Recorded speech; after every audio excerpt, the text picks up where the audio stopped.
کا سفر تسلسل کے ساتھ جاری رکھنے کی عزم کے ساتھ آگے بڑھتے رہیں۔ جس طرح میرے حضور کی صورت بے مثال ہے، ایسے میرے حضور کی سیرت بھی بے مثال ہے۔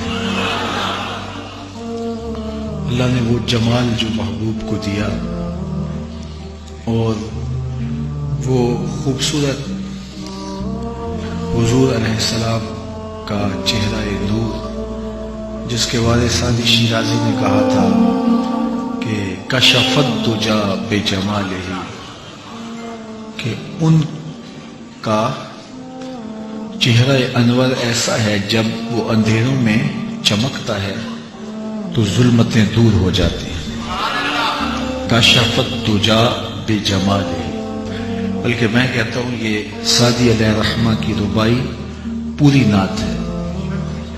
اس میں حضور علیہ السلام کے فضائل، حضور کے خصائل اور حضور کے شمائل بیان کیے گئے۔ یہ تینوں پہلو ہیں۔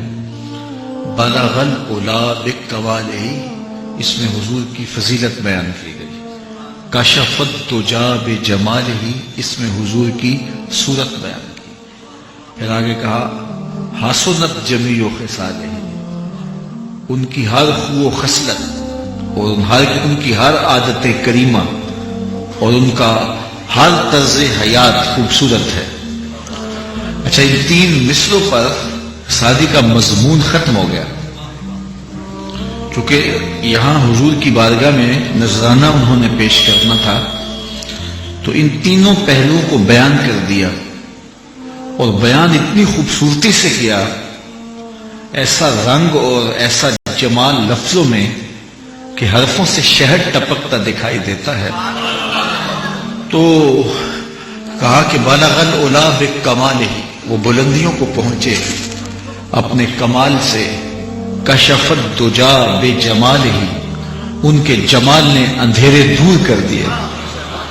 حسنت جمیع خصالہ، ان کی ہر خو و خصلت با کمال ہے، حسین اور جمیل ہے۔ تو مضمون مکمل ہو گیا، تو قلم بھی رک گیا۔ اب سعدی بے چین ہیں کہ ربائی تو 4 اشعار پر مشتمل ہوتی ہے، 4 مصروں پہ مشتمل ہوتی ہے، تو 3 مصروں پہ مضمون مکمل ہو گیا، تو پھر اس زور سے، اس انداز سے کوئی مصرع لایا جائے۔ تو مشق سخن کرتے رہے، رات بیت گئی، دن بیت گیا، پھر رات پڑی، تو اس زور کا شعر مل ہی نہیں رہا، مضمون بھی مکمل ہے۔ تو سوئے تو دیدار رسول نصیب ہوا،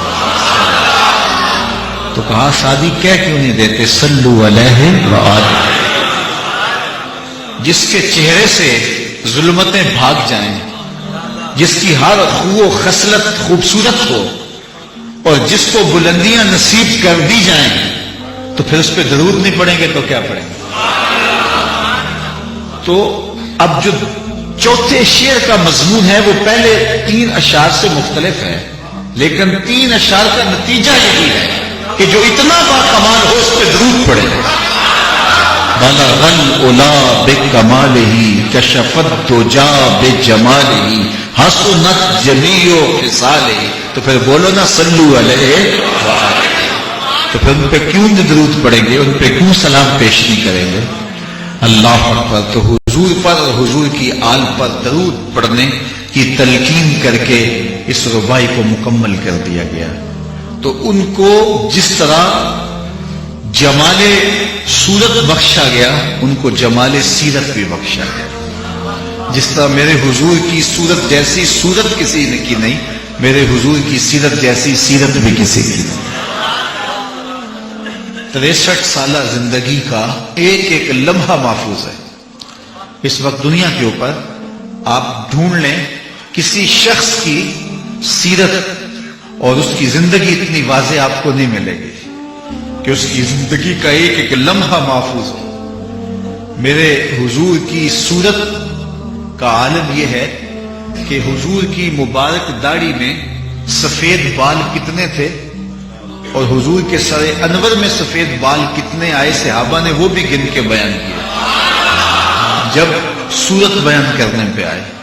اور جب بات سیرت کی آئی تو میرے محبوب علیہ الصلوۃ والسلام کے لباس کے رنگ سے لے کر کے حضور علیہ السلام کی ہر خو و خصلت کو بیان کیا اور کائنات کے سامنے رکھ دیا کہ ان کی ایک ایک ادا، محبوب کریم کا ایک ایک طرز زندگی اور ایک ایک انداز حیات خوبصورت تھا اور ہمارے لیے بہتر نمونہ ہے۔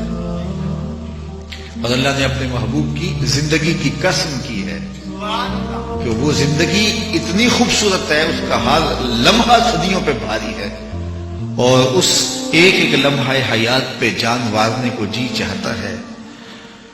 اللہ کے محبوب علیہ الصلوۃ والسلام کی مبارک سیرت اور حضور کی حیات طیبہ جس پہ قسم کی گئی، اور 40 سالہ اعلان نبوت سے قبل حضور کی زندگی، اعلان نبوت کے بعد کا ایک دور ہے اور ایک اعلان نبوت سے قبل کا دور ہے۔ میں آپ سے عرض کروں کہ کل زندگی حیات ظاہری جو میرے حضور نے پائی وہ 63 برس تھی نا، اور ذمہ حضور کے کیا تھا؟ پوری دنیا پر اسلام کے پیغام کو پہنچانا، اس دین کا غلبہ۔ هو الذی ارسل رسولہ بالہدی ودین الحق لیظہرہ علی الدین کلہ، تمام ادیان پر دین اسلام کو غالب کرنا۔ کتنا بڑا مشن تھا جو حضور کو سونپا گیا، اور اس مشن کے لیے وقت کتنا دیا گیا؟ 63 برس، کل 63 برس حضور کی حیات طیبہ ہے، اور پوری دنیا پر تمام ادیان پر اسلام کو پہنچانا ہے اور تمام ادیان پر اسلام کو غالب کرنا ہے۔ اب اس میں 40 سال تک میرے حضور نے اعلان نبوت نہیں کیا، پھر اس کے بعد 23 سال باقی بچے، تو ان 23 سالوں کے اندر پہلے 13 سال جو مکی ادوار ہے، یہ تو کفار کی مزاحمتوں کا مقابلہ کرتے اور دکھ سہتے، تکلیفیں جھیلتے، اذیتوں کا مقابلہ کرتے، مقاومتیں سہتے گزار دیے۔ باقی 10 سال بچے، ان 10 سالوں کے اندر 27 جنگیں لڑی، 27 جنگیں۔ 302 کا ایک مقدمہ زندگی میں پڑ جائے آدھی زندگی کھا جاتا ہے۔ 27 جنگیں لڑی ہیں ان 10 سالوں میں، لیکن 10 سال کا نتیجہ کیا ہے؟ آپ جانتے ہیں 950 سال عمر تبلیغ حضرت نوح علیہ السلام کی، ویسے 1350 سال زندگی پائی ہے، لیکن عمر تبلیغ ہے 950 سال۔ 950 سال کی تبلیغ کا نتیجہ کیا ہے؟ 80 لوگ ہیں جو ایمان لاتے ہیں، اور یہاں 10 سال کی زندگی جو موقع ملا اس میں بھی 27 جنگیں لڑی گئی۔ جب حجۃ الوداع کا موقع تھا تو جو حضور کے سامنے لوگ کھڑے تھے ان کی تعداد 1,44,000 تھی، اور جو گھروں میں تھے، بچے تھے، پوری دنیا کے اوپر پھیلے تھے، حج پر نہیں آئے، ان سب کو جوڑے ملائیں تو 6.5 لاکھ کے قریب لوگ بنتے ہیں۔ وہ کڑکا تھا ایک بجلی کا، یا کہ سوتے ہاتھی، عرب کی زمین جس نے ساری ہلا۔ یہ حضور کے ذمے کام لگایا گیا۔ میرا سوال یہ ہے کہ اتنا بڑا کام تھا جو حضور کے ذمے لگایا گیا، اور زندگی ٹوٹل حضور کو دی گئی 63 برس حیات ظاہری، اور اس میں بھی 40 سال تک حضور اعلان نبوت نہیں کرتے، وقت گزرتا چلا جا رہا ہے۔ اتنا بڑا کام ہے تو جب کام زیادہ ہو، دن گزرتا چلا جا رہا ہو تو آپ بے چین ہو جاتے ہیں کہ اتنا بڑا کام میں نے کرنا ہے، اور عصر کا وقت آ رہا ہے، دوپہر گزر گئی، ظہر گزر گئی، اب بتائیے 63 سالہ ٹوٹل زندگی ہے، 40 سال تک اعلان نبوت ہی نہیں کیا۔ لیکن میں کہتا ہوں کہ میرے حضور کا جو کام تھا اس میں ان 40 سالوں کا بڑا اثر ہے۔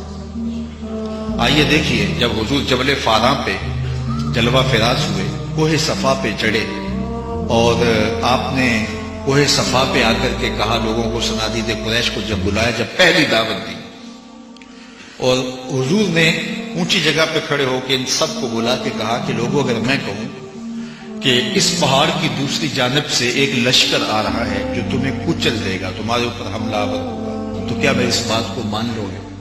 تو انہوں نے کہا کہ نظر نہ آیا تو ہم کہیں گے ہم اندھے ہیں، آپ سچے ہو، ہم نے آپ کو کبھی جھوٹ بولتے نہیں دیکھا، ہمیں اپنی نظروں پہ شک تو ہو سکتا ہے، آپ کے قول کی صداقت پر ہمیں کوئی شک نہیں ہے۔ اللہ اکبر۔ تو یہ میرے حضور نے جب فرمایا تو فرمایا کہ اگر میری صداقت پہ تمہیں اتنا یقین ہے، اتنا ایمان ہے، تو پھر مان لو کہ اللہ ایک ہے، وحدہ لا شریک ہے، میں اس کا نبی ہوں۔ تو ابو لہب نے فوراً بات کاٹتے ہوئے کہا تباً لک ہنالک سائر اليوم الہذا جماعتنا، کیونکہ جو مکار لوگ ہوتے ہیں وہ فوراً بول پڑتے ہیں کہ موقع نہ لوگوں کو سوچنے کا بھی نہ ملے، تو ایک لمحے کے تاخر کے بغیر اس نے کہا تباً لک ہنالک سائر اليوم، معاذ اللہ، سخت ترین جملہ کہا۔ تو اللہ تعالیٰ کے قہر و غضب کا کوڑا برسا، تبت یدا ابی لہب وتب، ظالم تیرے دونوں ٹوٹ جائے۔ سب نے بیک زبان ہو کے کہا تھا کہ آپ سچے ہیں، صادق ہیں، امین ہیں۔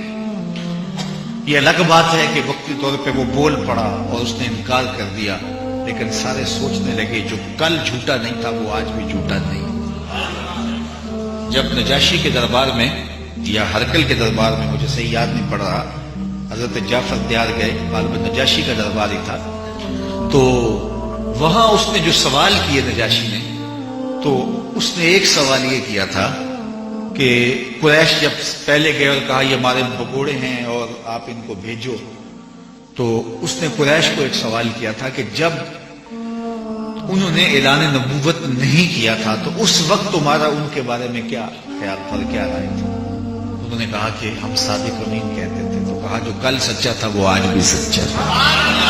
تو وہ 40 سال میرے حضور کی صداقت اور حضور علیہ السلام کی سچائی پر دلیل بنے، اور پھر لوگوں کے ذہن میں یہ بات پیدا ہونے لگی کہ ایسی پاکیزہ ذات کو ماننے کے بغیر چارہ نہیں۔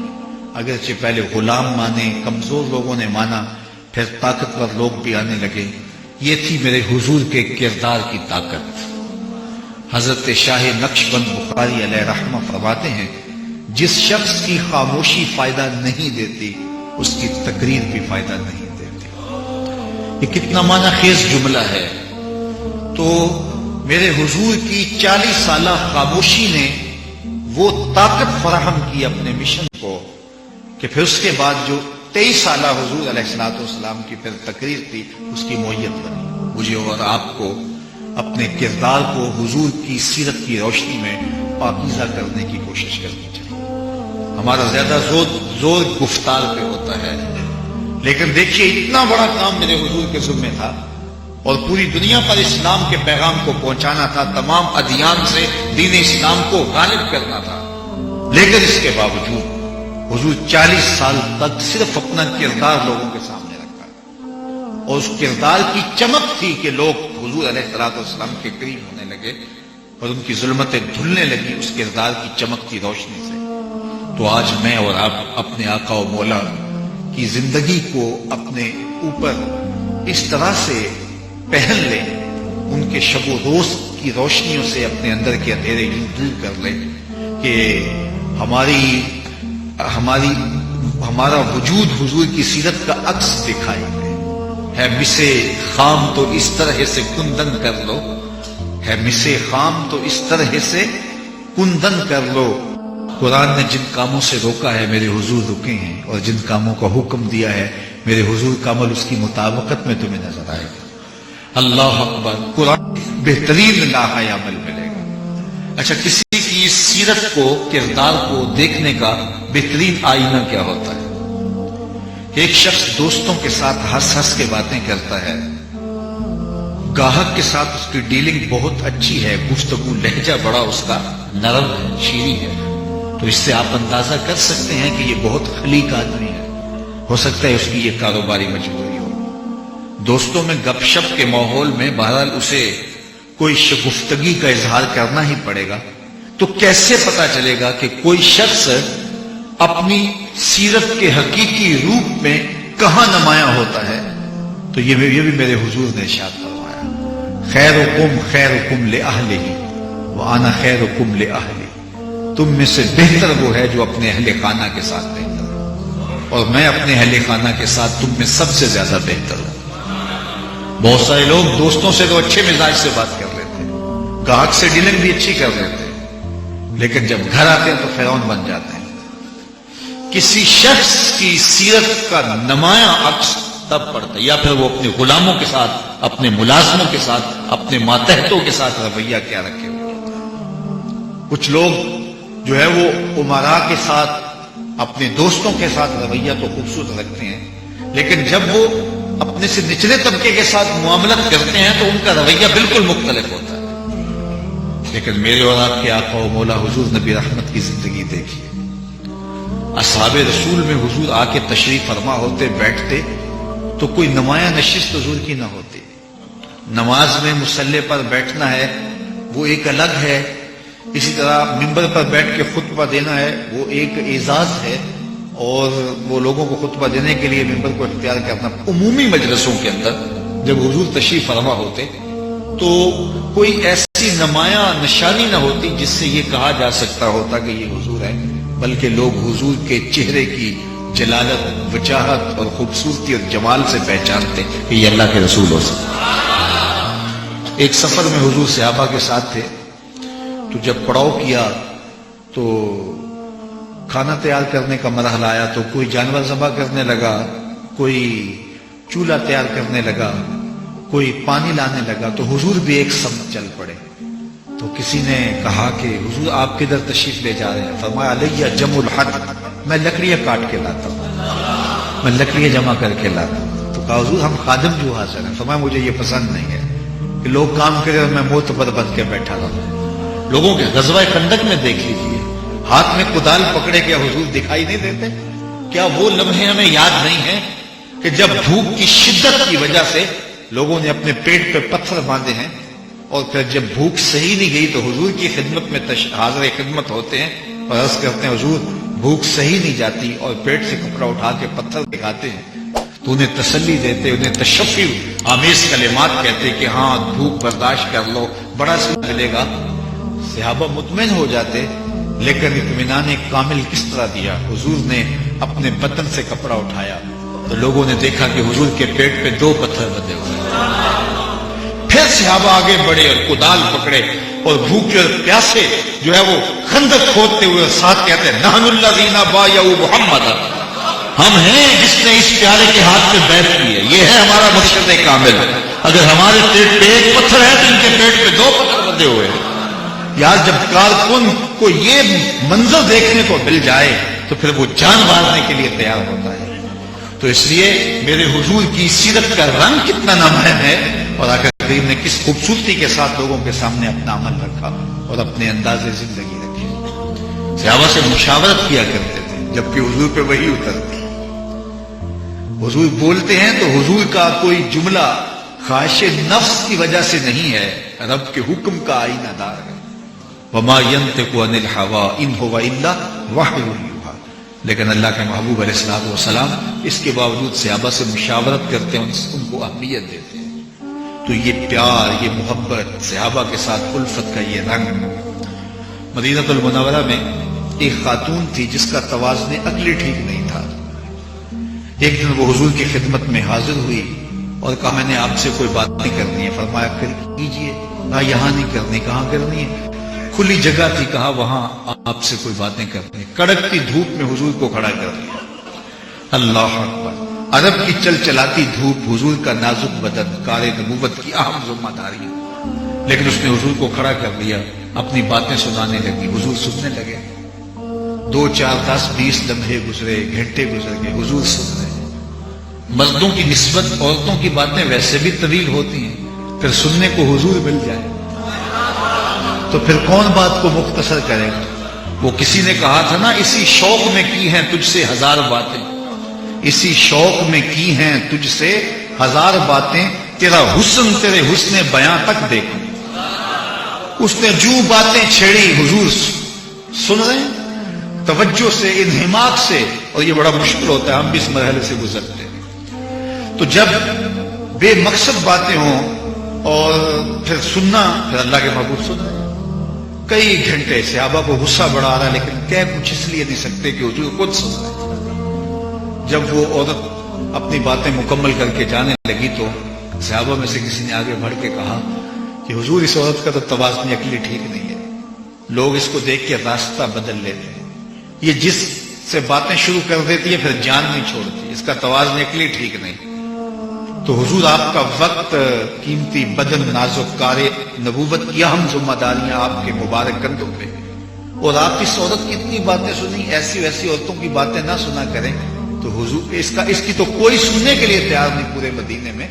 تو میرے حضور نے فرمایا عمر پورے مدینے میں اس کی کوئی نہیں سنتا، میں بھی نہ سنوں. اور اس کو آواز دے کے کہا بڑھیا جب دکھڑے زیادہ ہو جائیں جہاں مرضی کھڑا کر کے دکھڑے سنا لیا کر. ایک توئیوں تے ہیں میریاں آساں دا سہارا، ایک توئیوں تے ہیں میریاں آساں دا سہارا، دس کنوں کراں جے تینوں نہ کراں یاد. پھر کیوں نہ ان کا ذکر کریں، کیوں نہ ان کی باتیں کریں. سارے دکھوں کا مداوا ہی وہ ہے، سارے امراض کا علاج ہی وہ ہے، پریشانیوں کا حل ہی وہ ہے، امت کا سہارا وہ ہیں. اللہ اکبر. تو حضور علیہ الصلوۃ والسلام شفقت فرماتے ہیں. کبھی حضور تشریف لے جا رہے ہوتے تو بچے کھیل رہے ہوتے. یہ میری حضور کی سیرت کے رنگ ہیں جو ہمارے میں نہیں پائے جاتے. ہم تو جب گھر سے نکلتے ہیں تو ہٹو بچوں پیچھے ہٹ جاؤ، جس طرح شبیہ ذوالجناح برآمد ہو رہا ہے. تو میاں اللہ کے محبوب تشریف فرما ہوتے ہیں، بچے کھیل رہے ہیں، اللہ کے محبوب ہاتھ پھیلا کے بیٹھ جاتے ہیں اور بچوں کہتے ہیں کتار بنو اور دوڑ کے میرے سینے سے لگائیں، جو پہلے آئے گا میں اس کو یہ نام دوں گا. اور بچے دوڑتے ہیں، کوئی کندھوں سے لپٹ جاتا ہے، کوئی بازو سے لپٹ جاتا ہے، کوئی سینے سے لپٹ جاتا ہے. اللہ اکبر. یہ میرے حضور علیہ الصلوۃ والسلام کا انداز زندگی ہے، یہ میرے حضور علیہ السلام کا طریقہ ہے یار. تو اپنے رویوں میں وہ نرمی پیدا کریں، رویوں میں وہ پیار پیدا کریں. مخلوق کے خدا کے ساتھ شفقت کا انداز آپ کو قریب، لوگوں کو آپ کے قریب کرے گا. تو اپنے گھروں کے اندر اپنے بچوں کو ٹائم دیں، اپنے بچوں کو وقت دیں، ان کی بات سنیں اور ان کو حضور علیہ الصلوۃ والسلام کی سیرت کے واقعات جو مختصر ہیں ان کو ضرور سنائیں. آقا کریم نے کس طرح یتاما کے ساتھ اس نے سلوک کیا، حضور نے غربا کے ساتھ اپنے رویے کتنے خوبصورت رکھے، بچوں کے ساتھ حضور کا حسن سلوک. اللہ اکبر. اسی طرح جوانوں کے ساتھ، بوڑھوں کے ساتھ، بوڑھوں کی تکریم اللہ کے محبوب نے فرمائی اور فرمایا کہ جو بڑوں کی تکریم نہیں کرتا اور چھوٹوں کے ساتھ شفقت نہیں کرتا وہ ہم سے نہیں ہے. تو بڑے لوگ جو ہیں عمر میں، ہمارے صوفیہ فرماتے ہیں جو بڑا ہے اس کی عزت کرو اس خیال سے کہ اس کی نیکیاں زیادہ ہوں گی، اور جو چھوٹا ہے اس کا حیا کرو کہ اس کے گناہ کم ہوں گے. تو بڑے کی بھی تکریم اور چھوٹے کے ساتھ بھی شفقت کا حکم دیا گیا. اور آقا کریم علیہ الصلوۃ والسلام کی زندگی دیکھ لیجیے اور ایک ایک لمحہ حیات دیکھ لیجیے کہ حضور علیہ السلام نے کس طرح بڑوں کے ساتھ محبت کا اظہار فرمایا، ان کو تکریم دیتے. اور بچوں کے ساتھ بھی جو ہے وہ حضور کی شفقت کا انداز تھا. جب کوئی چیز حضور کی خدمت میں کوئی پیش کرتا تو آقا کریم علیہ الصلوۃ والسلام اس کو دائیں جانب جو بیٹھے ہوتے ان کو دیتے، اور جو ہے وہ چھوٹا بچہ جو ہوتا اس کو حضور علیہ السلام عطا کرتے. یہ حضور کا مزاج تھا. اور لوگ بھی جب حضور علیہ السلام کی خدمت میں نذرانے پیش کرتے، ان کے باغوں میں جب پھل پکتا تو پہلا پھل توڑ کر حضور کی خدمت میں پیش کرتے. پہلے پھل کو عربی میں باقورہ کہتے ہیں، تو وہ باقورہ حضور کی خدمت میں لا کے پیش کرتے. آج بھی اہل نسبت کے ہاں یہ تسلسل موجود ہے کہ وہ پہلی کمائی، پہلی تنخواہ، پہلا جو ہے وہ جو ان کو برکت نصیب ہوتی ہے تو وہ بزرگوں کو پیش کرتے ہیں، مساجد میں دیتے ہیں، مدارس میں دیتے ہیں. تو وہ اس پہلی چیز کو، پہلے پھل کو جو ہے وہ اچھے کام میں، اچھے مصرف میں لاتے ہیں. تو صحابہ کا بھی یہ مزاج تھا کہ اپنے باغوں میں پکنے والا پہلا پھل توڑتے تو وہ حضور کی خدمت میں پیش کرتے. بلکہ مدینہ المنورہ میں ایک صاحب تھے جن کا نام ظاہر بتلایا جاتا ہے، اور وہ بڑے مزاحیہ مزاج تھے. حضور مزاح بھی کر دیتے تھے صحابہ سے. ہم تو ہر وقت جلال میں رہتے ہیں، غصے میں رہتے ہیں کہ پتہ نہیں اس سے معذور ختم ہو جائے گا. حضور مزاح بھی کرتے تھے، حضور ہنسی بھی فرما لیتے تھے، اور ظاہر سے اتنا حضور مزاح کرتے وہ حضور سے مزاح کر لیتا تھا. اور کبھی حضور اداس ہوتے، صحابہ اسے ڈھونڈ کے لے آتے کہ ذرا آنا حضور اداس بیٹھے، اور جو ہی مسجد میں داخل ہوتا حضور مسکرانے لگ جاتا. وہ حضور سے مزاح کرتا، حضور اس سے مزاح کرتا. اچھا وہ مزاح اس کے زیادہ عملی ہوتے. مثال کے طور پہ مدینہ المنورہ کی منڈی میں چلا جاتا، جو نیا پھل آتا اس کو خرید کے حضور کی خدمت میں لا کے پیش کرتا. حضور بڑے خوش ہوتے، خود بھی کھاتے، صحابہ کو بھی کھلاتے، اسے دعائیں دیتے. 2-4-5 دن کے بعد پھر دوبارہ جاتا تو جس سے پھل لیا ہوتا ادھار لیا ہوتا، تو وہ پیسہ مانگتا، اس کو بازو سے پکڑتا، حضور کے پاس لے آتا. اور عرض کرتا حضور وہ پرسوں جو پھل نہیں کھایا تھا یہ اس کے پیسے مانگ رہا ہے. تو حضور ارشاد فرماتے ہو تو نے مجھے تحفہ نہیں دیا. عرض کی حضور غریب آدمی ہوں تحفہ کیسے دیتا؟ پھل آیا تھا میں نے کہا سب سے پہلے حضور ہی کھائیں. تو آقا کریم پیسے بھی دیتے پھر دوبارہ دعائیں دیتے. ادھار پھل کھلا دیتا اور 2 مرتبہ دعائیں لے جاتا. اللہ اکبر. اور ایک حضور علیہ الصلوۃ والسلام کا ایسے ہی خادم تھا.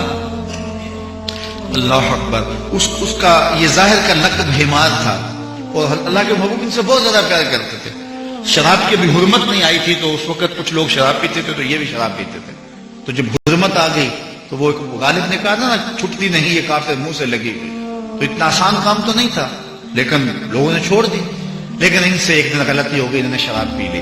بخاری کی روایت ہے اور بھی کتب حدیث میں موجود. تو حضور علیہ السلام کو پتہ چلا تو پیار اپنی جگہ پہ لیکن شریعت کی حد کو توڑا ہے میں سے کوڑے مارے جائیں. تو شریعت کی حد کے اوپر نافذ کی گئی. کچھ عرصہ گزرا پھر کسی دن سے جو ہے وہ کوتاہی ہو گئی تو پھر دوبارہ ان پر کوڑے مروائے گئے. تو محبت اپنی جگہ لیکن حد شرعی کا نفاذ ہوتا ہے. تو ایک مرتبہ پھر ان سے تیسری مرتبہ جب ہوا نا تو جب ان کو کوڑے مارے جا رہے تھے تو کسی نے کہا اللہ اس پہ لعنت کرے کہ اللہ کے محبوب اتنا پیار کرتے ہیں یہ بار بار یہ عمل کرتے ہیں. تو بس یہ بات حضور نے سنی تو چہرے پہ جلال آ گیا. فرمایا اگر اس نے شراب پی تو میں نے کوڑے نہیں مروائے. خبردار اس پہ کوئی بات کی. یہ وہ شخص ہے جو اللہ اس کے رسول سے پیار کرتا ہے اللہ اس کے رسول اس سے پیار کرتا ہے. اللہ اکبر. تو حضور محبت فرماتے. اس طرح ایک اور حضور کے خادم تھے اور وہ دیہات میں رہتے تھے اور آقا کریم ان سے بھی مزاق کرتے تھے.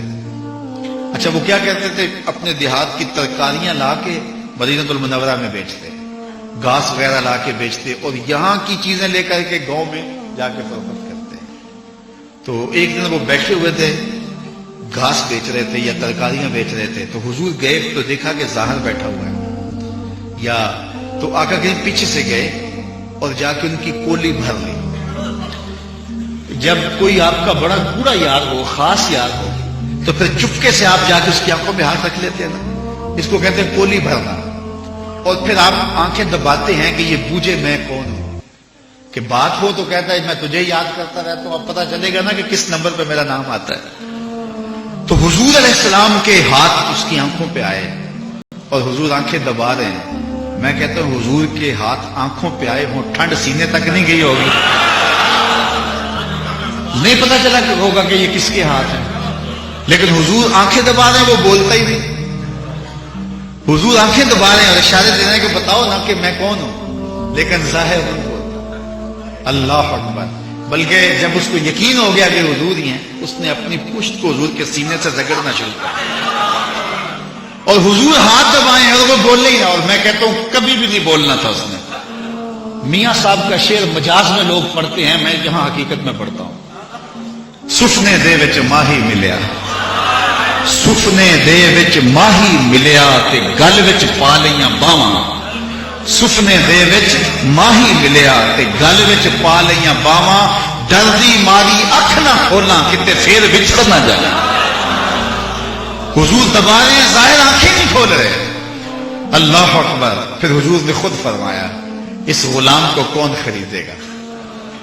تو عرض کی حضور مجھے کس نے خریدنا میں تو بہت سستا ہوں. فرمایا تو اللہ کے ہاں بہت مہنگا ہے. اور پھر حضور نے ایک جملہ دیا جو ساری زندگی ان کے لیے اعزاز بنا. میرے حضور نے فرمایا تو ہمارا دیہات ہے تو ہمارا پنڈ ہے ہم تیرے شہر ہیں. تو ہمارا دیہات ہے ہم تیرے شہر ہیں. تو یہ حضور نے ان کو اعزاز دیا. تو یوں پیار کرتے تھے. کوئی ہے ایسے پیار کرنے والا کوئی ہے ایسے لوگوں کو تو ان کا سٹیٹس مار دیتا جی میرا بڑا سٹیٹس ہے. حضور سے بڑا سٹیٹس کس کا ہو سکتا ہے. لیکن یوں لوگوں کے ساتھ محبت کرتے کبھی بچوں کو حضور پیار کر رہے ہیں. اللہ اکبر. کبھی بوڑھوں سے شفقت کر رہے ہیں کبھی لوگوں سے مزاح بھی حضور فرما رہے ہیں. کیا پیار تھا کیا محبت کا عالم تھا اور کیا الفتوں کے بکھرتے رنگ تھے. کچھ ان کے خلق نے کچھ ان کے کردار نے کر لی مسخر ساری دنیا شہ ابرار نے کر لی. خلق عہدے نے مو لئی دنیا کوئی برلا ہی جان بچا دے.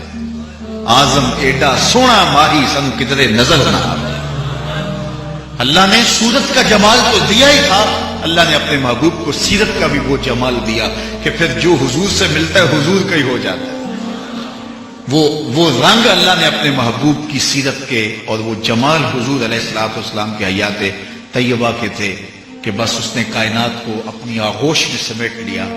اور دیکھو صدیاں بیت گئی ہیں، یہ آج کی کہانی نہیں، صدیاں بیت گئی. آج 14 صدیوں کے بعد 15ویں صدی کا سفر ہے، اور اتنے فاصلے پہ آج بھی یہ ہجوم آشنا اور تا حد نظر لوگوں کے محبتوں کا یہ عالم.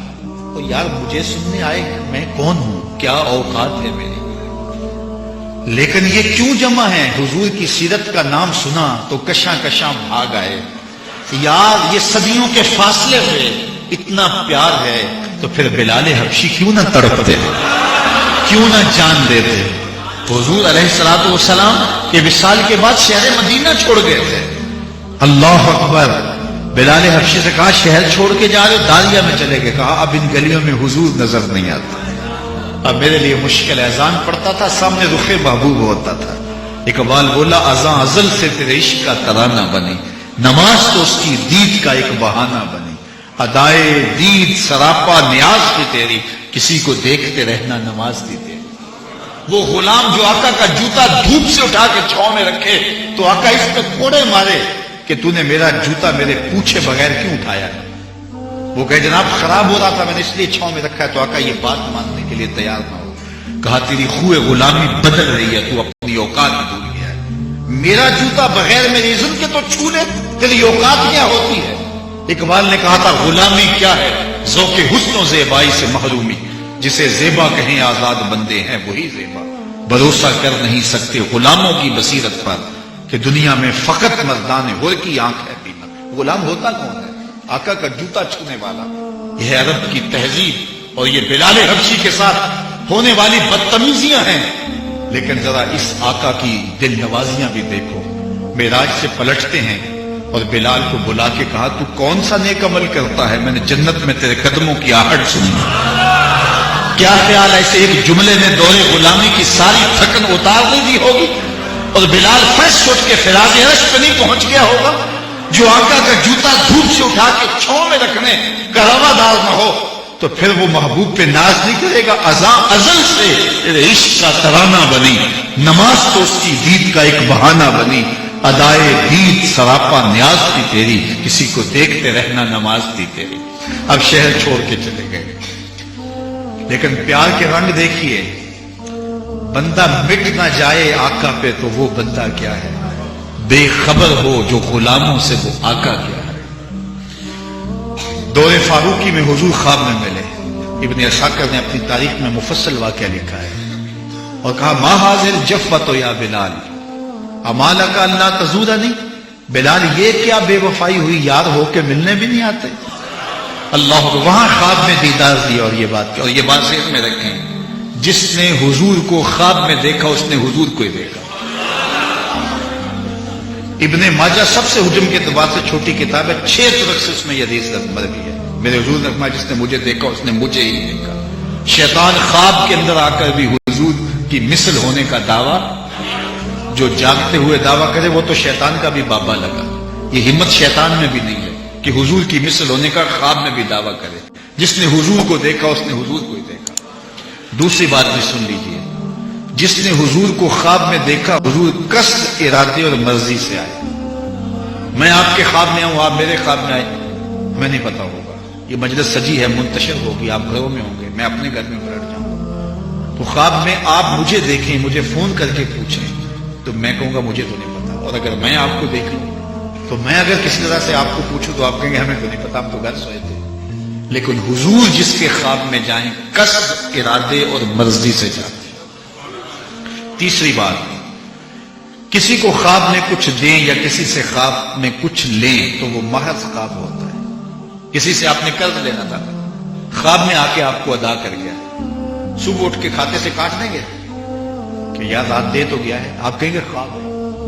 بھوک میں تڑپتے ہوئے سو گئے، رات 5 اسٹار ہوٹل سے کھانا کھاتے رہے، صبح ناشتے کی ضرورت ہوگی یا نہیں ہوگی؟ یار رات کھایا تو ہے، آپ کہیں گے جناب خواب میں کھایا ہے. 100 بار میرے ہاتھوں میں تیرا دامن آیا، جب آنکھ کھلی تو اپنا ہی گرے باندھا. کچھ نہیں ہوتا، خواب خواب ہوتا ہے. لیکن جس نے حضور کو خواب میں دیکھا تو کیا وہ بھی محض خواب ہے؟ امام بوسیری سے پوچھیے، رات خواب میں چادر ملتی ہے، صبح اٹھتے ہیں کندھوں پہ موجود ہوتی ہے۔ حضور عطا کرتے ہیں تو حقیقت میں عطا کرتے ہیں۔ امام سخاوی نے القول البدیع میں لکھا، ایک شخص حضور کے روضے پہ حاضر تھا اور کیا کہتا ہے، انا ضیفک، میں آپ کا مہمان ہوں اور آپ کے ہوتے ہوئے میں نے کسی اور در پہ نہیں جانا۔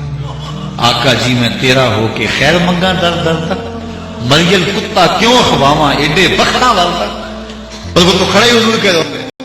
اور میرے امام بولے، کون دیتا ہے دینے کو منہ چاہے، دینے سچا ہمارا کوئی دیتا بھی تو نہیں نا، اور چند ٹکڑے اگر کوئی جھولی میں ڈال بھی دے تو ساری زندگی ذلیل کرے گا، ساری زندگی جتلاتا رہے گا۔ عارف عبد المتین نے تو یہاں قلم توڑ دیا، اور جتنے بھی سہارے ہیں سبق کرتے ہیں، اور جتنے بھی سہارے ہیں سبق کرتے ہیں۔ عزت نفس بڑھاتا ہے سہارا دیتا ہے، ہر آسرا کمزور کرتا ہے۔ کسی چودھری کا مانگت ہو تو سر اٹھا کے چل سکتا ہے کہ میں فلمان چودھری کا کمی ہوتا ہوں۔ کسی جو ہے وہ سرمایہ دار کا مانگت ہو تو سر اٹھا کے چل سکتا ہے کہ میں فلاں سرمایہ دار کا نوکر ہوں اور میں اس کے در کا کھاتا ہوں۔ اور جس کو خیرات مدینے سے ملی ہو، اسی لیے میرے امام بولے، ٹھوکریں کھاتے پھرو گے ان کے در پہ پڑ رہو، قافلہ تو اے رضا اول گیا آخر گیا۔ اور وہ کھڑے حضور کے روضے پہ اور کیا کہتا ہے، آنا ضیفوں کا، میں آپ کا مہمان ہوں۔ امام سخاوی لکھتے ہیں، یہ کہتے کہتے آنکھ لگ گئی۔ کیا دیکھتا ہے کہ حضور جلوہ فراز ہوئے، دائیں ہاتھ میں روٹی تھی، عطا کرتے ہوئے محفوظ لے لے۔ کہتے بھوک کی شدت اتنی تھی، اتنی کڑاکے دار بھوک لگی تھی، میں نے خواب میں کھانی شروع کر دی۔ اب یاد ہی کھائی ہوگی کہ میری آنکھ کھل گئی، جب آنکھ کھلی تو دوسرا آدھا ٹکڑا میرے ہاتھ میں موجود تھا۔ اگر حضور عطا کریں تو حضور ہی عطا کریں۔ اللہ اکبر۔ تو جس نے حضور کو خواب میں دیکھا اس نے حضور کو ہی دیکھا، حضور نے قصد، ارادے اور مرضی سے اس کو نوازا۔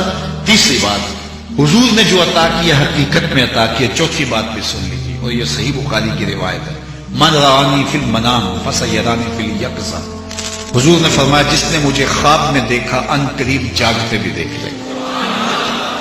علماء نے کہا کہ ساری زندگی نہ دیکھ سکا، جب سانس ٹوٹ رہی ہوگی رخ محبوب سامنے ہوگا، اور مجھے بتاؤ اس وقت حضور کا دیدار مل جائے تو اور کیا چاہیے۔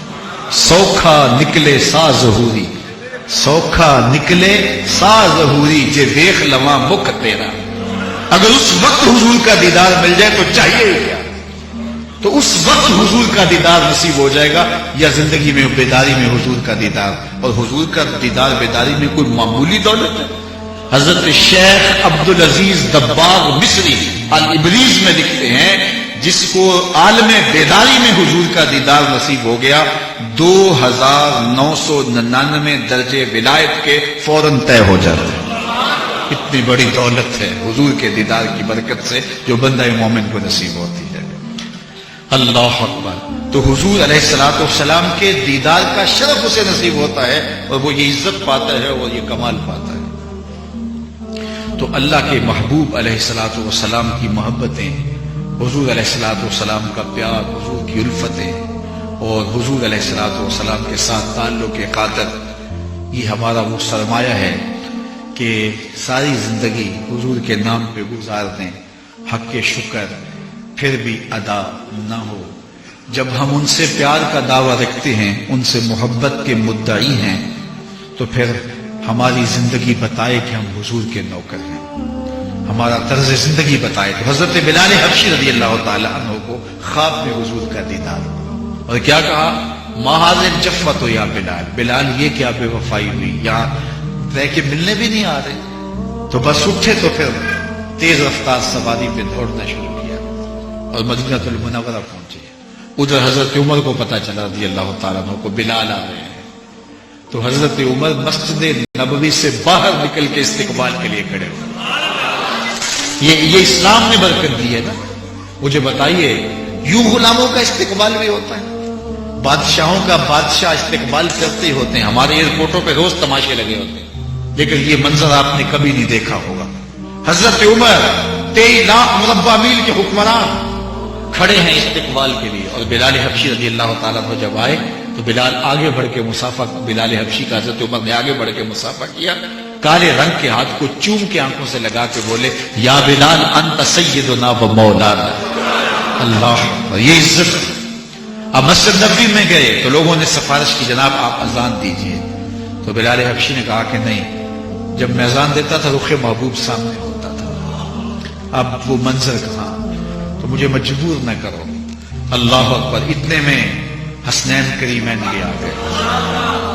شہزادے جب آئے تو حضرت بلال حبشی پھوٹ پھوٹ کے روئے، کہتے دونوں کے سر اپنی بغلوں میں لیے اور ایسے چمٹا لیا، تو لوگوں نے انہیں اشارہ کیا کہ آپ اذان کی سفارش کریں، تو انہوں نے کہا چچا جان جو حضور کے دور میں اذان سناتے تھے سناؤ، تو اب تو انکار کا ارادہ نہ ہوا، تو کھڑے ہو گئے، اللہ اکبر صدا دینے لگے، اللہ اکبر۔ لیکن جو جو آواز بلند ہوتی چلی جا رہی تھی سینوں میں دل دہلتے تھے، حتیٰ کہ لوگ مسجد نبوی کی طرف دوڑنے لگے، وہ پرانا منظر اس کی یاد تازہ ہونے لگے۔ کہتے ہیں پردہ نشین خواتین بھی پردے میں سمٹی ہوئی مسجد نبوی کی طرف آئی، اور حضرت بلال کی جو آواز بلند ہوتی چلی جا رہی، ایسے زمین پہ راشا تاری ہو رہا، ذرا ٹھہر جا مؤذن، میرا دل لرز رہا ہے، کہیں کعبہ گر نہ جائے تیری شوخ مست اذان سے۔ اور بلال کی اذان بلند ہوتی چلی جا رہی ہے، اور ایک عجیب مدینے کے اندر کیفیت پیدا ہے، لوگ بھی رو رہے ہیں، بلال حبشی بھی رو رہے ہیں۔ اور جب شہادت پہ پہنچے، اشہد ان محمد رسول اللہ پہ پہنچے، تو بلال غش کھا کے گر پڑے، چونکہ یہ وہ موقع تھا کہ سامنے رخ محبوب نظر نہیں آتا ہے۔ اللہ اکبر۔ تو پھر بلال جیسے عاشق پیدا کیوں نہ ہوں گے؟ کیوں پیار نہیں ملے گا؟ کیوں یہ الفتوں کے رنگ پیدا نہیں ہوں گے کہ جنہیں آقا جوتا اٹھانے پہ بھی سزا دیتا ہے؟ تو میرے حضور بولتے ہیں بلال میں تیرے قدموں کی آہٹ کو جنت میں سنتا رہا ہوں، تو کہاں سے پستیوں سے اٹھا کے بلندیوں پہ پہنچایا، آفتاب زندگی کی ایک شعاع اولی، نور سے تیرے فلک روشن، درخشاں ہے زمین، تیری ہستی روشنی کا ایک حسین مینار ہے، ہر کرن جس کی نشان منزل دنیا دی، تیری نظروں نے تراشے ظلمتوں سے آفتاب، پاؤں تیرے چوم کر ذرے بنے ماہ مبین، اے غریبوں کے سہارے، اے یتیموں کی مراد، محسن انسانیت تجھ سا کوئی نہیں۔ کائنات کو جتنی عزتیں محبوب کریم نے دی ہیں، میں تو ایک جملہ کہا کرتا ہوں کہ ہمارے بدن پہ اتنے بال نہیں ہیں جتنے رسول اللہ کے احسانات ہیں۔ تو پھر اس امت کو حضور کی سیرت کے رنگ میں اپنے آپ کو رنگنا چاہیے، اٹھتے بیٹھتے چلتے پھرتے حضور کی محبتوں کے رنگ میں اور حضور کی محبتوں کے روپ میں۔ دہر کو سیرت سرکار سکھا دی جائے، دہر کو سیرت سرکار سکھا دی جائے، سنگ باری کوئی کرے اس کو دعا دی جائے۔ کوئی پتھر مارے تو اس کے جواب میں دعائیں دینا، یہ میرے حضور کا ہی حوصلہ ہے۔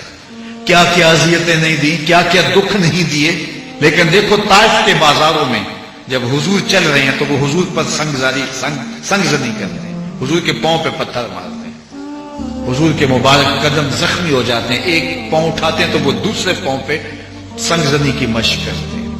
شدت درد اور احساس کرب سے حضور بیٹھ جاتے ہیں، ان کے دو گھنڈے دائیں بائیں سے بڑھتے ہیں اور حضور کو کندھوں سے پکڑ کے اٹھاتے ہیں اور پھر دوبارہ سنگ زنی کرتے ہیں۔ ام المومنین سیدہ عائشہ رضی اللہ تعالیٰ عنہا فرماتی ہیں، ایک دن میں نے حضور سے پوچھا، حضور کیا احد کے دن سے سخت دن بھی زندگی میں کبھی آیا؟ صحابہ کا خیال یہ تھا کہ احد سے دن سخت حضور کی زندگی میں کبھی نہیں آیا ہوگا، جب 70 لاشیں پڑی ہوئی تھی اور حضور کے سکے چچا شہید کر دیے گئے، حضرت امیر حمزہ نہ صرف شہید کیے گئے، ان کا مسئلہ کیا گیا، اعضائے بدنی کاٹ لیے گئے اور آنکھوں میں نیزے چبھ ہوئے گئے، اعضاء کا ہار پرو کے ہندا نے گلے میں ڈال کے رقص کیا، چشمان اقدس میں آنسو تھے، بار بار پوچھتے تھے ما فعل امی، میرے چچا کی کہانی سناؤ۔ وہ دردناک دن تھا۔ تو کہتے ہیں میں نے پوچھا کہ حضور کیا احد کے دن سے سخت دن بھی زندگی میں آیا؟ تو ہاں عائشہ، جب طائف کے بازاروں میں تیری قوم نے مجھے پتھر مارے تو یہ دن احد کے دن سے بھی سخت تھا۔